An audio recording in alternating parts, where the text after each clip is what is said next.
stylonach dumni, bo za nimi mamy swój świat. To nasze życie, stylon to na wszystkich ustach. To styl życia, to nie tylko piłka nożna. Raz tu wejdziesz, będziesz chciał tu pozostać.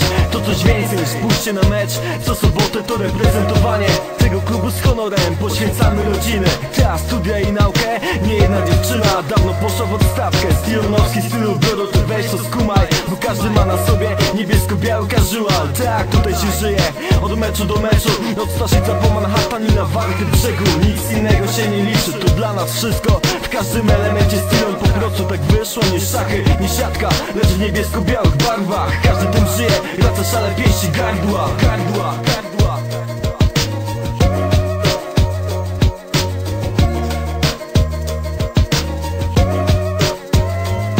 W naszych głowach jedna myśl, stylon to my. Do życia styl, klub jest nami, a my jesteśmy nim. Zawodnicy się zmieniają, ale klub to kibice. Nie wstydziliśmy się stylonu nawet w piątej lidze. Niebiesko-biali pozostali wtedy z tymi barwami. Nawet jak klubu nie było, te barwy w sercu pozostały. Grupa ludzi, którzy mają to w sercach od dziecka. Wyjazdy, oprawy i flagi, nie możemy przestać. Ten klub to potęga, spytaj na swojej dzielnicy. Kto rządzi w Gorzowie, na pewno nie usłyszysz ciszy. Krew niebieska płynie do białego serca. I wcale nie tylko wtedy, kiedy toczy się mecz, bo też walcząc o barwy, o przywrócenie nazwy, o miasto, dzielnice, ulice i to na co patrzysz. Gdy widzisz te tłumy w sektorze i na stadionie, część odejdzie, najwierniejsi pozostaną aż po koniec.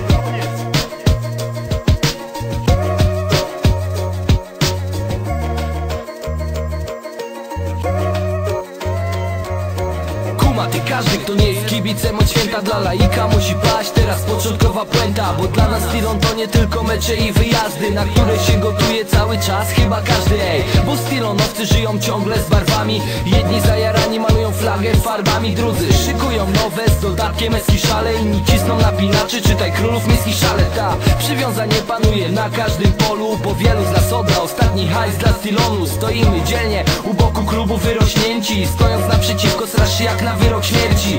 A wśród tych na stadionie osób są tacy, co gonią co dzień na studia lub do pracy. To lekki problem, bo powinni być tam, lecz często ich tam nie ma, bo po prostu poszli na mecz.